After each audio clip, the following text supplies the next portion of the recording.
What's up, everybody? How's everybody doing out there? This is your boy, Agent Success Scully, right here in the boom room. You know who I be, Mr. Puma Man, Mr. Crappie Man, all day, every day. I am back once again, ladies and gentlemen, with a special guest in the building, man. Hey, man, this brother here, oh my God, man, let me tell you something, man. Dallas' own comedy legend back in the day. Def Jam, Comic View, who else? What else could I say? Buku Rays. Man, I'm talking about, man, this guy right here, unbelievable. I'm glad I have him today, man. I'm glad he's in the building right now, man. Give a big round of applause for my dog, Mr. Frankie Hastings. What's up, Frank? What's going on, man? What's going on with you, brother? Hey, man, doing all right. Glad to be here, man. Glad to be among the living. You know what I'm saying? Oh, my goodness. Hey, man, listen, ladies and gentlemen. Well, I'm so happy to be back in the house, man, in the boom room once again. As you know, I always like to say follow, like, share, comment, all of that. Tonight, ladies and gentlemen, we got a real special guest in the building, like I said, Frank Hastings, man, and he is here tonight, ladies and gentlemen. I'm pretty sure y'all heard what we talked about last night, but we's here tonight talking about this new style of comedy, this old style of comedy, and I gotta give, man, this guy right here, you got to say what it is about comedy. What do you think about comedy now? It's like, what? That's the first question of the day. What do you think about comedy now? It's very innovative. Oh, okay. Innovative. Okay. The young cats now, man, they like Billy the Kid. They coming out shooting, man, and they just think they the baddest cat in the OK Corral. You know what I mean? Most definitely they do now. Yeah, they do. But they didn't do no homework. Okay. Preach. And the homework is you got to fall down and skin your knees up. Okay. And they want to jump out the block getting paid and ask for all this money because they was funny at the house or they was funny at the family reunion. Yeah. So, well, okay. It was fun in the classroom. Yeah, true. That's with people who know you, though. Yeah. It's the trick is making people that don't know you laugh.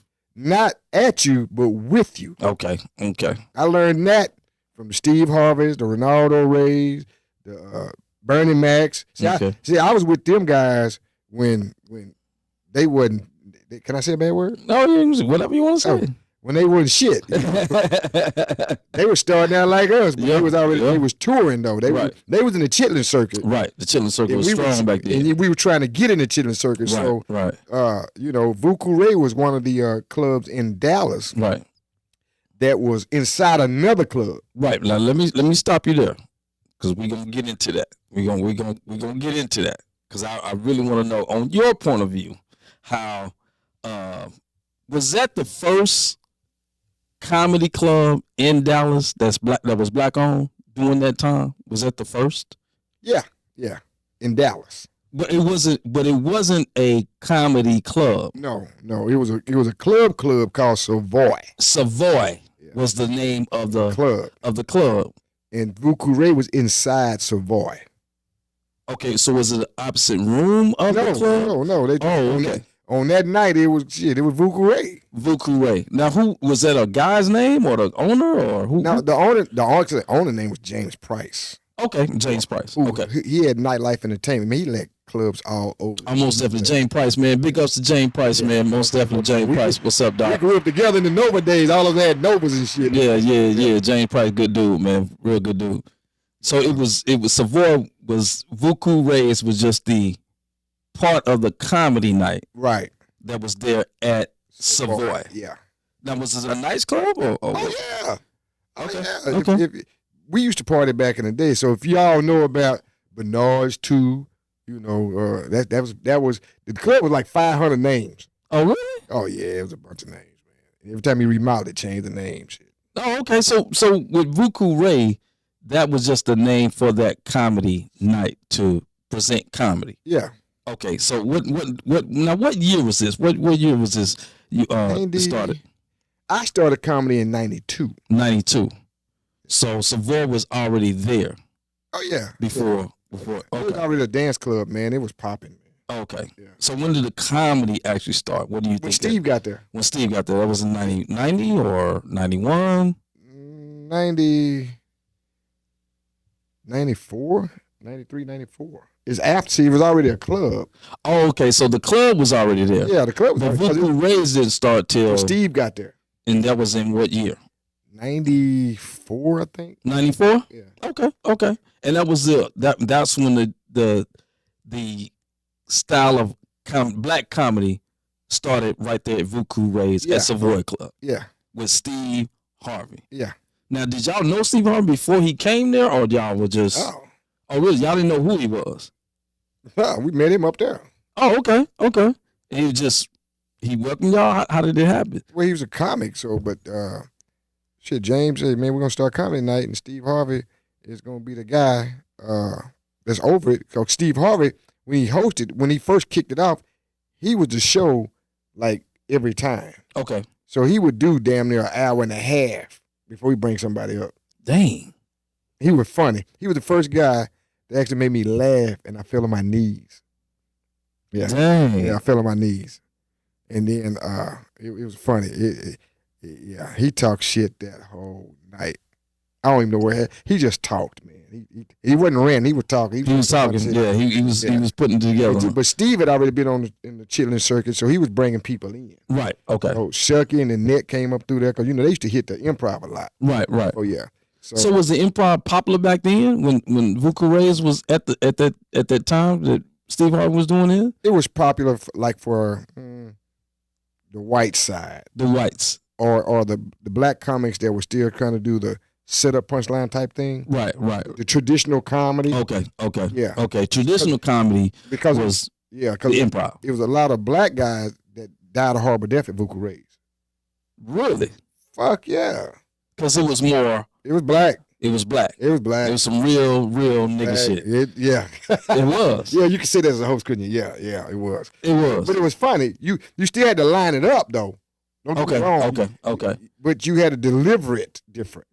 Got you. Than you did at the improv back then. You couldn't be like them stock jokes, how y'all doing? And then going to the shit where nigga, nah. It wasn't working like that. No, you ask them how you doing. That's about far as you gonna go with that shit. You better get to the meat. You better get to the meat? Yeah. Okay. Yeah. Okay. So Steve was showing us how to do that. Get your material, line it up, but make sure you deliver it like you see your audience. Right, most definitely, yeah. It was the first time I saw white people come on the side of town is when we had Steve Harvey's Comedy Club. Okay. So wait a minute, hold on, stop. Okay, we're gonna do okay. Yeah, you I'm in straight up. Nigga, I'm all in. So you telling me that it started with Savoy. Vuku Ray did. Vuku Ray was inside a Savoy Club, which was a regular nightclub. Right. Then it went from Vuku Ray's to Steve Harvey's Comedy Club. Yeah, that's after he left James. They split. Yeah. Okay, so when they split, Steve got his own. Steve got his own thing. Okay. Yeah, but then Vuku Ray was no more Vuku Ray. It was no more Vuku Ray. Yeah. So Vuku Ray on that comedy night was gone. Left with Steve. Okay, it left with Steve. So Steve opened up his own comedy club called Steve Harvey Comedy Club. Comedy House. Comedy House. Okay. So how far was that from Savoy? It was up the street. Oh, it was? Yeah. Oh, okay. So what was the transition like? Was that good for you? Or did you start at Vuku Ray's or did you start at Steve Harvey Comedy Club? No, I started at Vuku Ray's. You started at Vuku Ray's. That's where Steve, listen again, that's where Steve started the comedy. Right. So everybody was there. Right. Because that's the only place you can go. Right, most definitely. Right? When he made when him and James decided to do the split. Right. Steve got his own building. All right. And Steve Harvey Comedy House, it was no more comedy at Savoy. As a matter of fact, Savoy name changed something else to another dance club. Wow. No more Savoy. Because they changed names, when they rebrand and do some stuff different. So, yeah. I mean, I just didn't. Wow. Okay, that's interesting. So when they went to Steve Harvey, how different was that from Steve Harvey Comedy Club than Vuku Ray's? Because Steve Harvey was a straight up comedy club, so it wasn't no dancing. Nah. He had seats for like auditorium. Okay. Yeah. So. He had a nice stage, and then the green was in the back. But so the seats were sitting back. It held about 350 people. Really? Oh yeah. So was it nicer than Vuka Ray's or? Oh yeah. Oh, was it? It was designed like an auditorium. Oh, okay. There wasn't no dancing room. Everything seats from the stage all the way back. Oh, it's straight comedy, just like the improv. Yeah. No dancing, no none of that. No. We talking about straight. Yeah, you see some seats sitting back like auditorium seats. Right. Okay. And then, what was one of your best nights? I mean, you pretty sure you had a night there? How did you transition from Vuka Ray's to Steve Comedy Club? It wasn't a transition problem. It was what happened was at Vuka Ray's, he would have all the amateurs go up on amateur night. Okay. Then he had a contest, and the winner would win a spot to open up for Friday, Saturday. Oh, okay. So that's how we would do. That's how you do. Okay. That's how you do the openers to get opening acts. To give us something to fight for. Right. Gotcha. To shoot for, not fight. Shoot for. Right. Well, I'm a 2-time winner amateur night. Okay. So my first professional show was Bill Bellamy. Really? Yeah, at Vuka Ray. Bill Bellamy. That's when he was hot, though. That's when Bill Bellamy. He had a car alarm joke to this day. That was a bad man. Every time I see Bill, I'm like, this motherfucker. Hear that car alarm joke? Yeah. It was a story. It was a story, man. That goddamn joke took me for a ride, man. About that car alarm, that car talking. Yeah, if you seen this, man, you need to bring me back, baby. Yeah, I know that's right. That was my first professional show. Really? Yeah, and we didn't get paid. Your payment was you were able to open up as an amateur for a professional. That was the pay. That was the pay. You got 7 minutes. Oh, okay. 5 if you wasn't funny, you get the full 7 if you was funny. Okay. So when you ask me about today, these young guys let them niggas get up there, you get 15, 30 minutes. I'm like, they just let them go. Right, most of them. Yeah. There's no control. Right. So if there's no structure. True. Yeah. True. You're right. So motherfuckers don't know when we first started out, you only had 3 minutes. Steve give you 3 minutes. 3 minutes. 3 minutes. He would tell you, get one topic, work on it, keep on working, keep coming back, till you get it. Right. You might have to switch it here and there, but that's on you. Okay. No, go ahead. But you have some people you gotta give you like 3 minutes, you still going. You're like, okay. Yeah. Let me put this nigga at the end of this. You couldn't do that at Vuka Ray to Steve Club. Oh no, because he gonna get up there and roast you. For real. Oh man, it's a bunch of guys out of Irving. I just remember a lot of guys, man. He had this one guy that used to wear a Michael Jackson glove. He said, this dude do a Michael Jackson joke, but he don't do nothing about the glove. And everybody keep keying on that motherfucking glove. He said, man, why the fuck you don't talk about that glove on your hand? Like I'm finna do. That shit was funny. So I don't. So who all started with who can you name to say was true Dallas comedians during that time? Who was the true Dallas people that was actually in the clubs at the time, Vuka Ray's or Steve Harvey Comedy House? Okay, there's this guy named Sir Drake. Okay, out of Irving. I know Sir Drake. Yeah. A guy named Paul. Was it Paul Luther? Paul Luther. He started back then too? But Paul Luther came from the improv with Nanette. Right. Okay. Got you. And he struggled in the black audience. Right. Until he figured out his niche. When he told a joke about his grandmama, then he became black. Okay. He had a joke about his grandmama. Gotcha. Oh man, my God. He was bringing that shit from the improv. Yeah. He was down in Harbor there first coming out. You know what I'm saying? Yeah. Then he transitioned. That's your word. He transitioned. Right. The black side of him came out. He said, "Oh, okay, I got it now. Okay. I can't deliver this shit like I do over there."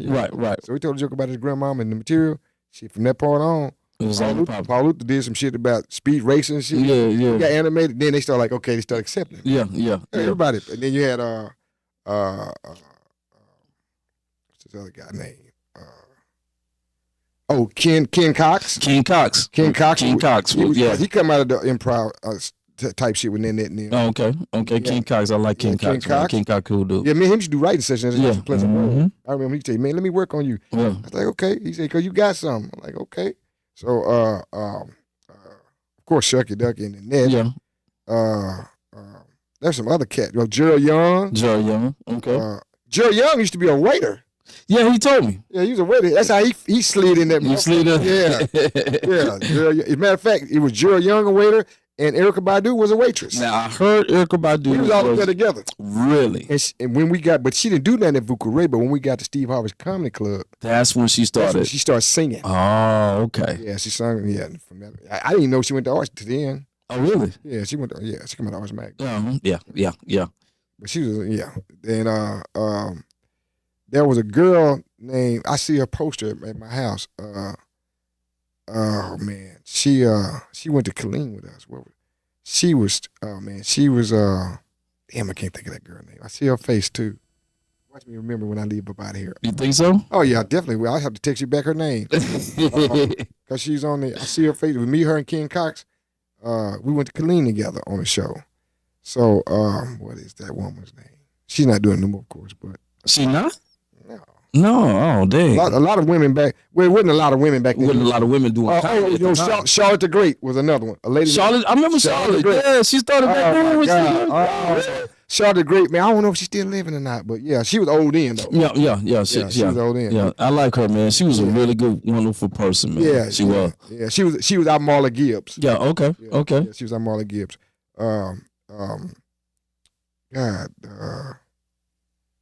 There wasn't too many women though.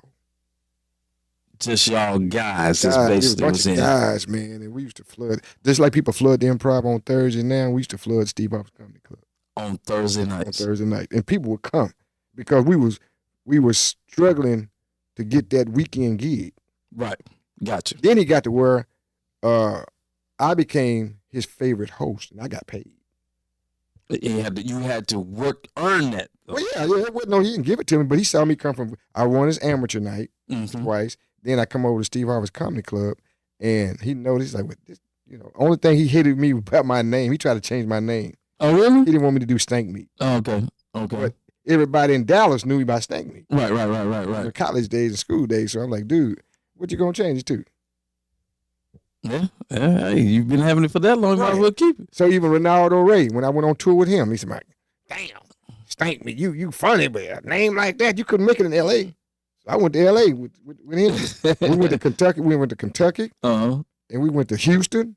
I played the Hip Hop Comedy Stop in Houston with Ronaldo. Okay. And it was a trip because they said Stank Meat. Man, how are we going to... At that time, it was unacceptable. But in 2024, you can have any motherfucker. You sure can. Stank Meat right now probably be the hottest thing in Yeah.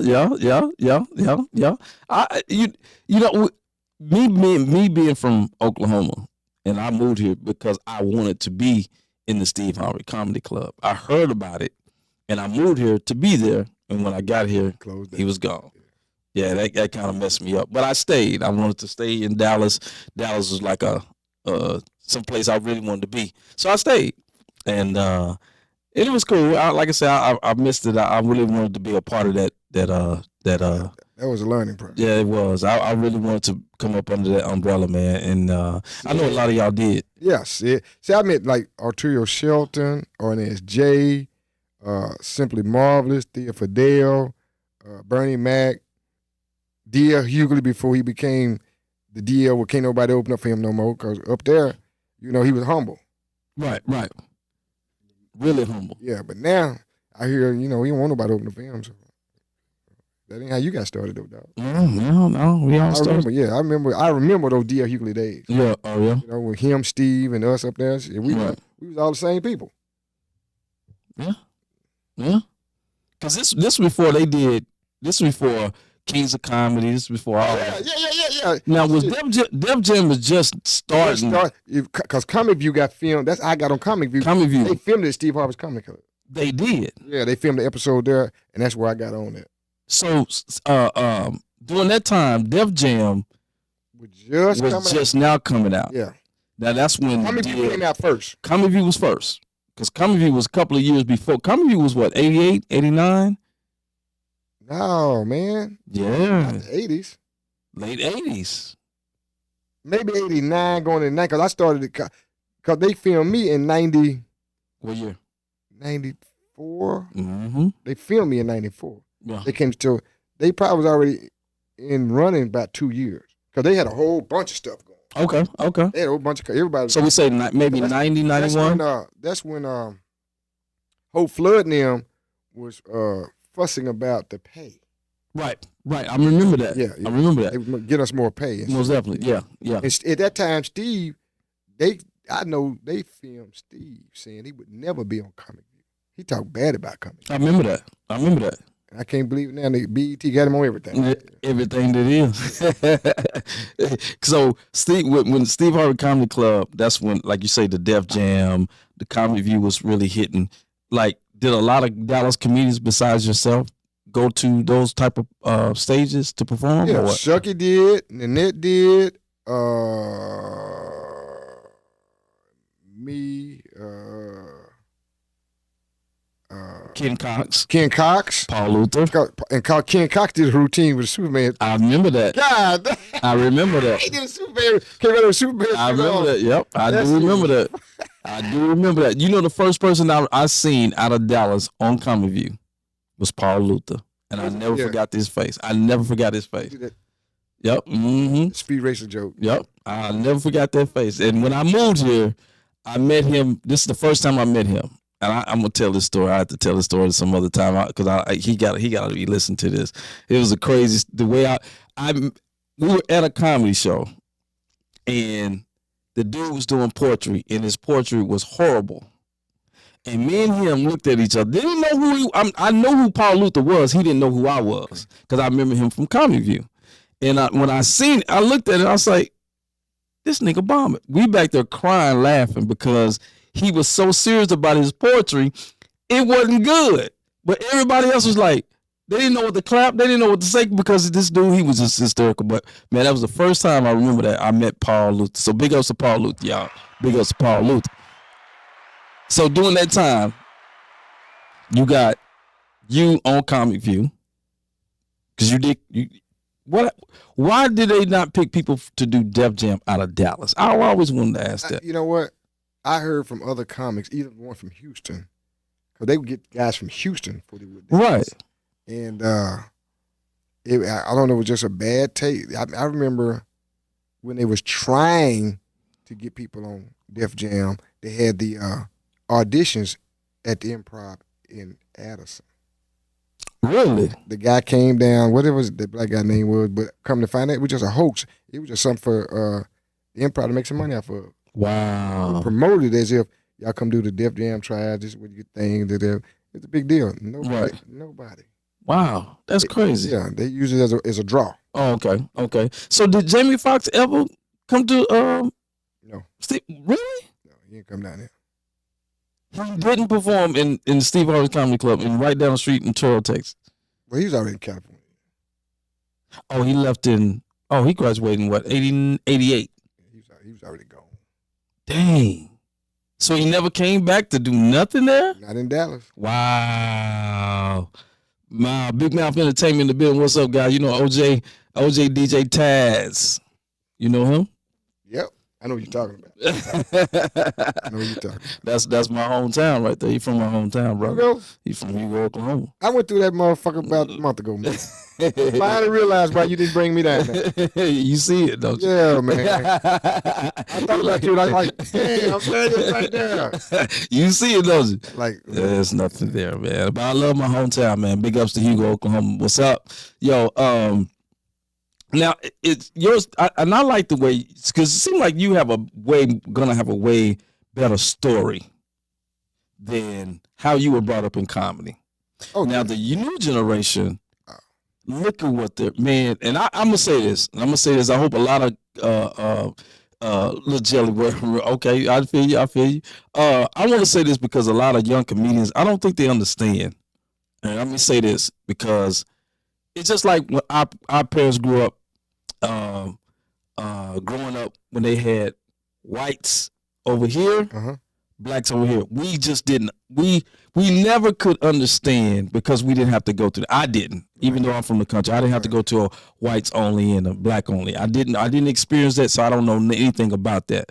But what I do know, I know the struggle, and my mom and dad taught me what it was between whites and blacks. Okay. Nowadays, and I'm only saying this to set this up for comedy. Now in the younger generation, they walk right into the improv because they can come in with open arms. And I remember back in the day when I started, they wouldn't even let us in the door. They wouldn't let us in the door. But now the young generation, they get nights, they get weekends, and I'm like, yo, man, you were never getting that. No, they're not getting weekends. I know some people that got weekends. Really? Yes, sir. They got an A night. A night. Wow. I haven't heard that yet. Yeah, they got A night. They're still doing the same thing they were doing when I was trying to do that at the Improv. Yeah. I mean, they're giving opportunities now. Back then, there wasn't no opportunity. Right. You couldn't go to the Improv like that. You couldn't knock on their door and say, hey, I'm funny, da da da. Right. I can do this, I can do that. They didn't want to hear none of that shit. That's true. Zero. If you didn't come with a crew or a manager or somebody that's going to be promoting you, representing you, nah, you're not getting in through those doors. So what do you think they're going to, what is going to be their lane now for this new generation? I don't know. The HOV lanes? Because it's a speed way up, ain't it? Yeah. Yeah. I remember the Funny Bone in Arlington. Yep, I remember the Funny Bone. I opened up for Chris Rock. As a matter of fact, I outdid Chris Rock that night. Really? People said, damn, man, because he was high. Really? Yeah, I just had opened up for Roger Chapman and Zapp. Okay. So we all left that show, which was down the street at a club called Steppers. I remember Steppers. I said, hey, man, y'all come go with me. I got to be at the Funny Bone, man. They said, you? I said, come on, bring the band and go. So my cousin's the music director for Roger. Okay. Roger didn't come, but the rest of the band did. Okay. So we come in that motherfucker, man, goddamn, me, Funny Bone. Chris came there and he said, God knew me, said, hey, man, you want to open up? I'm like, yeah, because they had nobody. I'm like, shit, I'm going to open up anyway because I already knew I was coming down. Right. And the guy said, yeah. I said, okay. Shit. I got up and did my little old 7-8 minutes. Band, everybody. We brought in a crew. When you come into the band. Almost seven. Yeah. Then Chris got up there and he just started fumbling and shit. I'll never forget that. That was the first time I saw Chris rock. And that was before he became the Chris Rock. The Chris Rock. Yeah. This before Pookie? During the Pookie time. Oh, man. He still had the buck teeth. Oh, really? Okay. Right. Right. He was hiding them. He wasn't drunk. He was hiding the motherfucker, though. Damn. Oh, yeah. He had the hot top fade and shit and all that. So was drugs really a big thing back then, though, in the comedy world? For his entertainment period. Really? Yeah. Because I'm pretty sure because you have a band. You've been in the music industry for how long? Shit, man, since motherfucking junior high school. Really? That's how I got into comedy. Because of the band. Being on stage. Really? Being in musical, yeah. Cause it was a dare. Hey, man, I bet you won't get up there and tell no jokes. I said, what? That ain't shit. It really was. The nuts is in my throat. Yeah. So the band took a break. And, we was in Fairfield, Texas. I'll never forget. It was in Fairfield, Texas. Band took a break. Man said something. I just started playing the dozens on his mama. What? And that was the days when you could. Yeah. That was the damn days right there. That shit was funny as motherfucker. I couldn't tell you what I said. So then when we got back to Dallas, they said amateur night at Vuku Ray. Yeah. I was like, shit, ain't no problem with me. Mr. Earl, man, he put the list down. I got up there. I came out with some. They said I had the best 5 minutes opening in the amateur world. Oh, really? I would come out like James Brown. Oh, okay. Got you. I came out to music. Yeah. So, if you can get something to follow your intro. Right, most definitely. So I had to work on that. That's what I tell people. You got to be able to, you got the shock factor. Right. To entertain these motherfuckers. You do. Yeah. Well, you don't entertain them, goddamn it, you done. Yeah, that is true. So I used to come out with James Brown. I used to do the split and everything. What? Yeah. And then after that, I had shit to say. What y'all looking at me for? I'm out of gas. I can clown like a motherfucker. Yeah. But I was in stage plays and stuff in school, so you know. Oh, really? So it was basically stage was pretty natural for you then.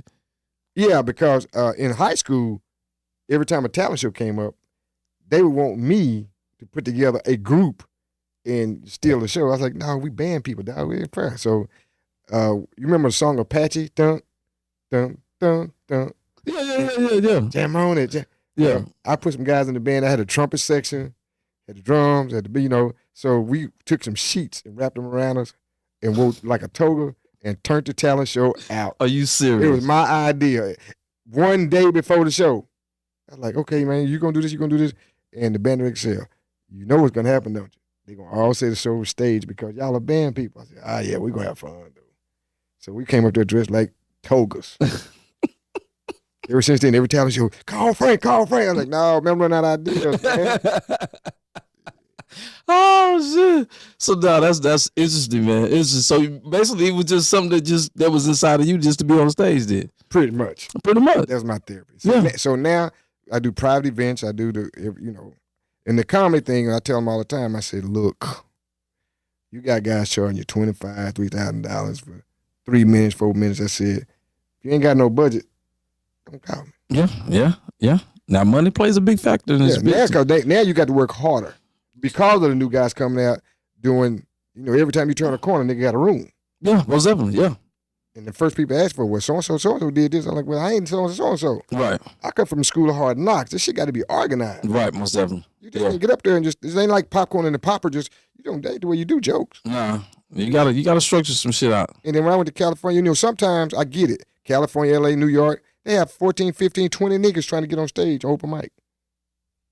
You know that, did you? No, I never seen it. All night long. They be doing comedy up to 12, 1 o'clock at night, but they in these rooms, they hitting these rooms that's designed for it though. Ain't no partying going on. People sitting around, motherfucker. It's a workout room. But you got, and these people come out for that. Well, they support that. They there. It's like a lounge. They there and they know Sid might drop by or Jamie might drop by, because when they work on new material. But then if you got 20 comics waiting to go up, like in LA, it ain't nothing for all the comedy clubs down there in LA. Ain't nothing to have all of them hit a room in a rotation. Really? It may be 40 motherfucking comics waiting to get on stage. In one room? Shit, one room. Like at any time. You know the lunch line in school? Yeah. They're like, wait, shit. Goddamn, 30 minutes, we gotta go back to class. So and you telling me these comedians, these Cat Williams, they'll come in and skip though. They'll come straight in the door and get on stage. Yeah, oh man, you be like, God damn, shit, hang it up now. So your perception of being waiting, I mean, me paying a ticket to go to do they pay to get into these open mics or is it just free? Depends on the club. So some are free, some are free, and some are they pay. Workout rooms, yeah. And you mean to tell me if I'm going to this one room, Jamie Foxx might come to this stage, right, in this one room. If he in there, and they recognize him, whoever the host of the room is, know he in there. I mean, hold on, man. My dude in, man. My dude, we going, you want to come by and he already told somebody, hey, man, tell him I want to come work on something. Oh, okay. Somebody come by, when the dude come in and say, man, James, okay, fit him in the thing. When you say fit him in, that means skip them 14 niggas and I go up next. Wow. That's the kind of juice they got. Man, because we don't have that here. No, you had niggas like motherfucker. You ain't lying. Man, I've been waiting all motherfucking night. keep waiting. That's why when I show up in certain rooms, I see people, they're like, man, I put you on the list. I look at that list. I said, don't worry about it. I'm just coming by pre-made. That list be like, I see like, if it's going down one and then another row, yeah. Because by that time, your artist is tired. Most definitely, yeah. You can't work on shit. Do you think the audience in the South is totally different than LA and New York? Fuck yeah. What makes the difference? Like, what do you think the difference is? The difference between Fort Worth and Dallas. The difference between Pleasant Grove and Dallas. Okay. It's the surroundings. It's just the mentality of the mentality. Yeah, I mean, I remember doing a club in Arlington, where now it's the comedy club with the Improv. I mean, not the Improv, Funny Bone. Right. Then it turned into a dance club. Right. Then it was Hyenas. Right. Well, it was funny, the same people that would come to that club and listen to us would come to Dallas and listen to us, and it wouldn't be the same response. The energy level is different. Yeah, way different. Wow. Like that. So a lot of people would bypass Arlington club to come to Dallas. I know a lot of people lived in Fort Worth and Arlington. They wouldn't go to clubs out there. They come to clubs in Dallas. Dallas is fickle. Because you got people that drive from all the way from DeSoto all the way to Lava Cantina, which is an hour drive. And I just can't understand that. And we'll be drinking and driving all the way there and all the way back. That's crazy to me. Dallas is a different city. And I don't know if they do that in LA. I don't know if they do that in New York. Where Lava Cantina is located, right? It's like really in the middle of nowhere. Yes. There's nothing around it. No, zero. So yeah, it is a big difference. I will say that. I will say it is a big difference. But do you think the new wave, the new style of comedy, which is you got to have content, you got to be social media savvy, you have to have followers, you got to have a video out, you got to be viral. Do that play? How do you like that style of comedy now? Do you partake I in that style of I comedy? have not. That's what people keep telling me I need to do to rebrand myself Right, because a lot of people don't remember Stank Me until I show my face somewhere. And I said I can't sit at home or sit behind a computer and be funny. it's very hard. I can't do that. I No, done did radio before and was funny right, on radio when I was on KKDA and then I was on 105.7 for a while. But to do in the KNON, but to have this stuff on, I see guys do Instagram, they do all these skits and all this other stuff, right. but you can't pull this shit off live. Right, most definitely. Yeah, yeah. No, With it's a different. camera, you can edit, pull this out, and do this, that, and another, and you can go change clothes, whatever you're gonna do. But motherfucker, how you gonna be live though? Right. And so when you put somebody on the stage, you ain't got all them props and shit with you. You ain't got all that extra shit. Yeah, it makes And it. then who's looking at it? Who you got that promoting advertising? Somebody got to know you own this channel or whatever to even do that. Still promotion it. The bottom line, you got to promote it. Most definitely. Yeah, yeah. You got to tell somebody, hey man, I'm on Instagram. Hey man, then you got to send it. You got to sit home and keep sending that shit out. Right. Send it out. Time consuming. Send it out. Right. Send it out. Then you got all the views. Cause I got some stuff on YouTube. To this day, I put it on there. A guy put it on for me, maybe 10 to 15 years ago. Right? I bet you I ain't got 1,000 views yet. And I put it out, when he first put it out there, he advertised on YouTube, Stanky Frank, some comedy. Right. And he got 2 clips. Right. And every now and then I go look at the clips and views. I think I have 733 views right now. Right. Shit been out there 10 years. Right. No, I know what you mean. Facebook, I put it out there, but it ain't like nobody going looking at that shit. And Right. They ain't but 3-minute clips, if that long.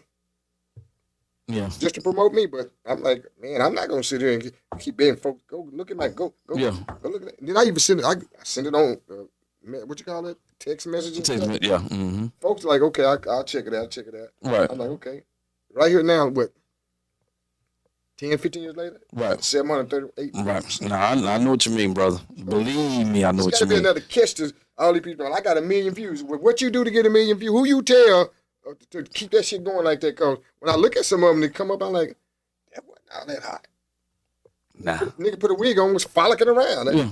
Nigga, everybody can do a mud ear. Right. True. So true. You know what they doing? What? Paying. They're paying. Oh, paying somebody. Yeah. No, they're not paying somebody. They're paying Okay. social media. Yeah. Mm-hmm. It had to be a catch to it. Oh, most definitely. Oh yeah, it's a major catch to it, and that's the part of the game. And I seriously don't like it. That's not. I like to do podcasts. I like to talk. I like to joke around. Yeah. I try to do it, but being at my age, I'm not 25 no more. I'm not 30 no more. Right. I just feel like we're not getting the respect that we should. That's true. I really feel that way. Cause well, I guess like I said, this girl years ago, this Kerwin dude that does this stuff. Kerwin, he's a comedian that he dressed up in a wig or something. Oh yeah. I know what you're talking about now. Yeah. I was talked into going to see him in Plano, Mm-hmm. and came on thing, and she took me there. And I sat there, and she got mad because she said, "Why you ain't laughing?" I said, "Cause shit ain't funny." Right. They're social media comedians. Yeah. So, but he got booked. Most definitely, because his followers. Yeah. And the room wasn't packed. Right. It was enough people there, but I'm like, okay. And I sat there and I was just looking at him. I'm like, okay, he need to be in a play.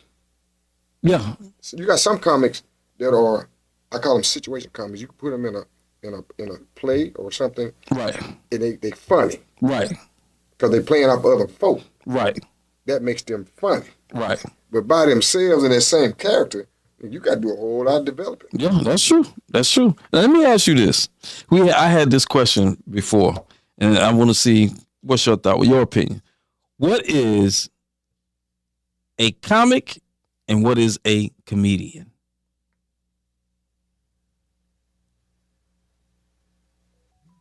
A comic is a book. Okay. funnies in the newspaper. Those are comics. Comic, okay. A comedian is a well put together person. Okay. Who's able to entertain. Okay. Strangers. Okay. So what do you say is a female? Is she, what would we say she is? Is she the comedian or a comic? It depends on what female you're talking about. Any female. If a female get up there and say, she's on stage and she said, I am doing comedy. She's a comedian. Yeah. Okay. So I feel what you're saying. And because a lot of people say comics are this, and some comedians say comedians are this. So it's everybody's point. I mean, it's your point of view. Yeah, most definitely. The way I broke it down. Right, I like that. Comic, nigga, you go to the comic book and go to the funnies in the newspaper. Those are comics. Right. Comedian is what I said. Is a person that entertains. Okay. Now, who's your top 5 comedians? If you had to put your top 5 list together, dead or alive, who's your top 5? Top 5. Yes, sir. Well, of course, it'd be Richard Pryor. Okay. Bill Cosby. Okay. George Carlin. Woo! Woo! Okay, keep going. And I have to give New Jacks would probably be the Cat Williams and I had to use Cat Williams, Eddie Griffin, and Jamie Foxx. So it'd be 6. It'd be 6. Eddie Griffin. You said Eddie Griffin? Because I met him at the Bronco Bowl. See, y'all know about the Bronco Bowl. Oh, man, I remember the Bronco Bowl.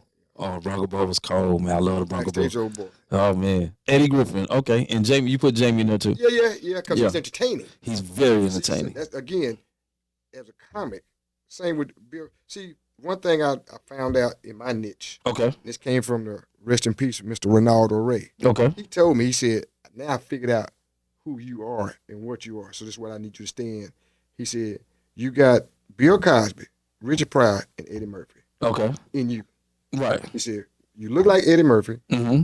You got a mouth like Richard Pryor. Mm-hmm. But you're comical like Bill Cosby. Okay. Because I'm like, oh, okay. So now when I do comedy, that's what's in my head. I got to act like Bill, which making a face expression, all that stuff, and people.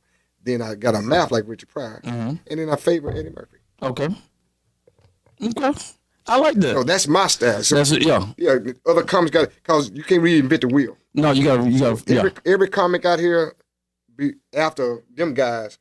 Like, same Steve Harvey. Steve Harvey got the look. He featured. He featured look like my daddy used to think he was Richard Pryor. Most definitely he does. I tell everybody he looked just like Richard Pryor. In a certain way. Most definitely, yeah, he does. Anyway, but his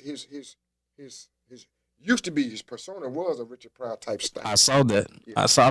I'm gonna tell you the reason why I saw that. Didn't mean to cut you off. I'm sorry about it. I saw that doing Def Jam. When he first you're so right. When he first did that, I seen that. I said, my dad. I said, nigga, I told my dad. Yeah, most definitely, he was. He has it. Yeah. Like, okay.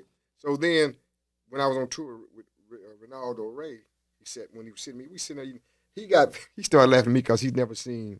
He said, I ain't never seen a nigga put sugar on rice. We was at a Chinese restaurant. I put sugar on rice. Shit, I put my sugar. He's like, fuck wrong with you? You put sugar on rice. I said, that's how I eat my rice. But anyway, we sat down there and we was in Houston at the Hop Comedy Stop. And he said, man, now I realized this is, and the old heads like that tell you something. Well, see, old heads like us can't tell the young cats nothing. You can't tell them nothing. That's true. You have to fight them motherfuckers. Yeah, on your podcast about comics turning thugs, you try to tell motherfuckers. Oh, most definitely. Shoot up these motherfuckers. Yeah, most definitely. It's go on and bump your head. Tell you what, when you bump it enough time, then not get up there. Most definitely. I'm gonna make fun of you now. Yeah, most definitely. I told you gonna bump your head. Most definitely. It's getting really a lot of comedians and audience. I'm not gonna leave out anybody. I'll cut you up, but I forgot. Anybody. Monique. Monique came to Steve Harvey. She didn't make. I don't call her Vuka Ray, but she was at Steve Harvey's comedy. Oh, okay. That's when she was real big and humble. How she was. She was nothing like she is now. Nothing. Every time I see her, like, damn, I had a crush on that big motherfucker. Really? Yeah, because she was so. Man, we talking about funny girl, Adele Gibbons. Okay. She came through there. Okay. The women was Thea Fidel, Simply Marvelous, Monique,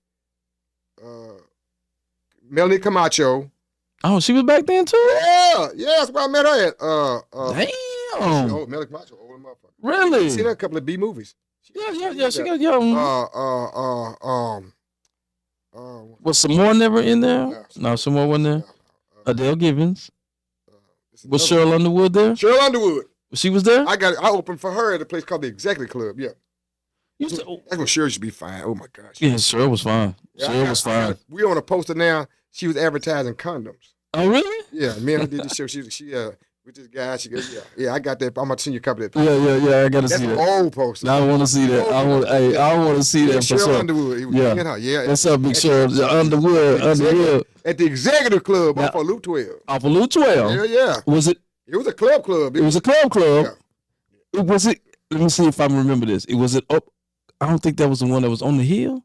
Yeah. That's the club. Yeah. You had to go up on. Okay, gotcha. I knew it was the club. So I remember all these clubs because of K104. Okay.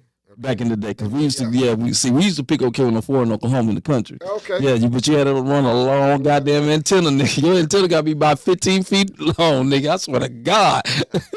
I swear to God. But no, that's good, man. Yeah, so out of all these people that you seen there, you seen them live. Yeah, starting out. Who took over besides Steve, because it was his club? Who did you say that you saw at Steve okay, either one, at Vuku Ray's and Steve Harvey Comedy House? Who, name me the top 3 that turned that mug out besides Steve now? Bernie Mac. That you seen live with Bernie Mac. I just named my boy Bernie Mac. Arnez J. Oh, God damn! I used to like hosting with him. Arnez J. Was another. We were just ignorant. Yeah. Arnez J. And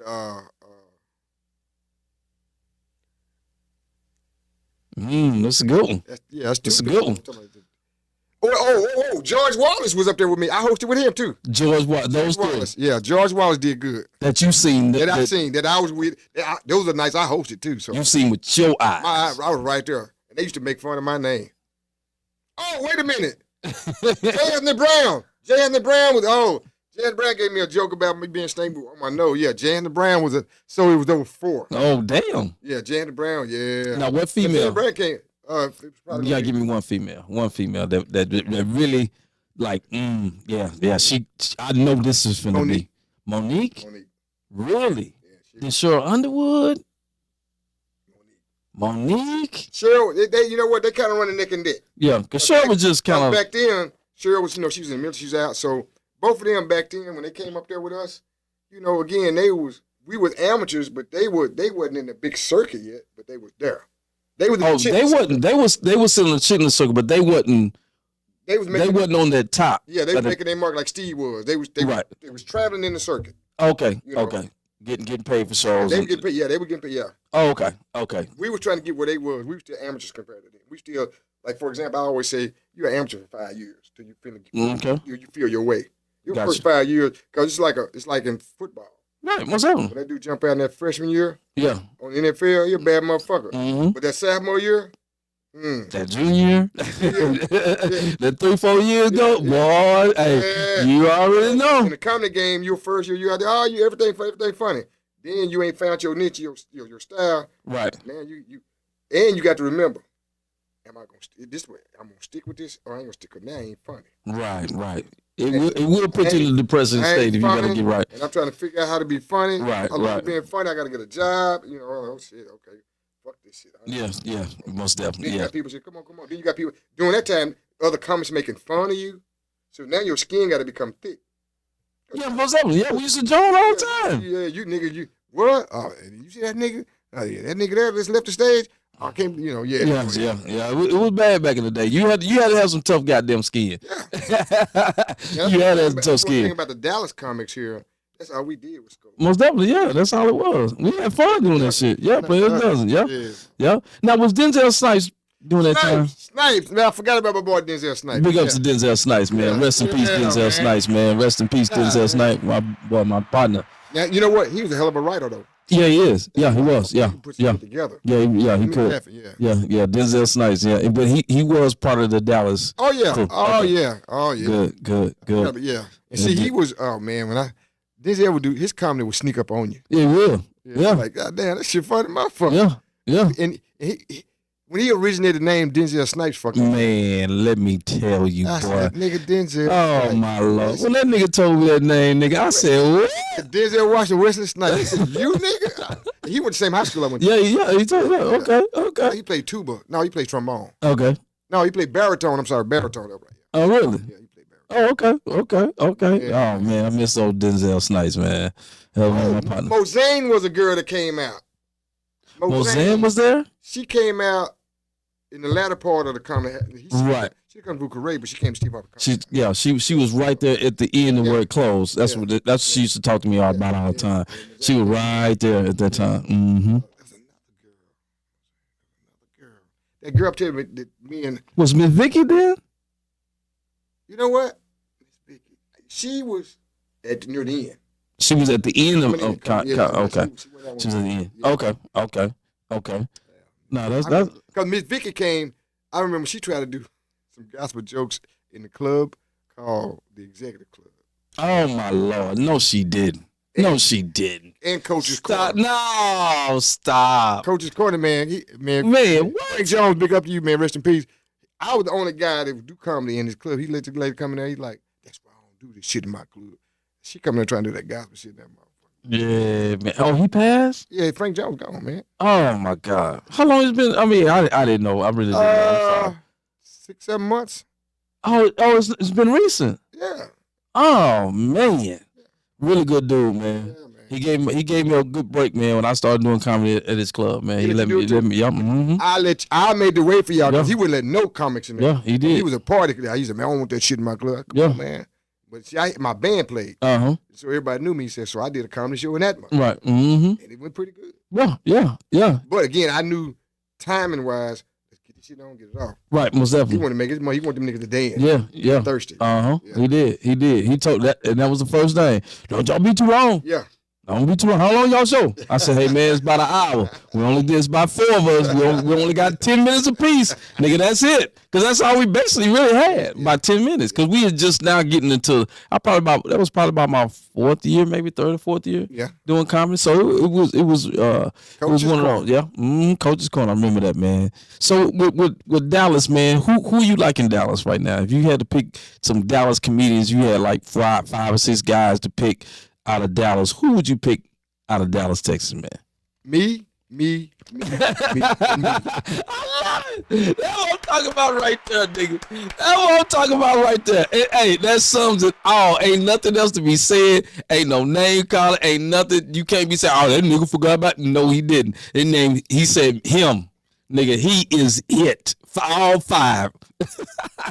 I love it, Doc. I love it, man. But hey, man, I'm so happy that you came by, man. I really do, man. I appreciate it, man. It was about time, man. I'm glad we got the people, got you here, got you going live and everything, man. And I always like to shoot answer question on what would you tell everybody if you had to deliver a message to all comedians and all promoters and all the club owners. What would you like to say to them, man? What would be on your mind to say, hey, this is what I've been wanting to say to all these people out there that listen, all the audience, the club owners, promoters, the comedians. What is something that you have in your heart to say? Book my ass more. You'll get what you get. Okay. That's it. Just like that. Book my ass more. You'll get what you get. Proof is in the pudding. Proof is in the pudding. There you go. And so where can they find you? You got a Facebook? You have I'm on Instagram? I'm on the Frank Big Mouth Hasty on Facebook. Okay. On Instagram, I'm Stank Meat. Okay. And this Saturday, I'll be at the Lakewood Theater. 2 shows, 9 and 11. Okay, and repeat that one more time. This Saturday at the Lakewood Theater, I got 2 shows, 9 and 11. And how can they find you? On Facebook, Frank Big Mouth Hasty. Okay. Or Instagram, Stank Meat, STAKMEATT. Okay, that's there it is. Hey man, we have had a wonderful show, man. We thank y'all so much. Thank for everybody for watching. My Facebook, my YouTube, my Instagram, my TikTok, man. I appreciate all of y'all, man. Keep on following, keep on sharing, do all of that, man. Hey, we are out of this thing, man. I appreciate you, Mr. Frank Hasty, man. I appreciate you, my brother. You too, Mr. Success. Man, oh man, it's a wonderful thing. Yes, sir. Yes, sir. We're gonna be successful together. Most definitely, y'all. Hey man, you heard it from the legend, man. Right out of Dallas, Texas, Mr. Frank Hasty. I say steak meat.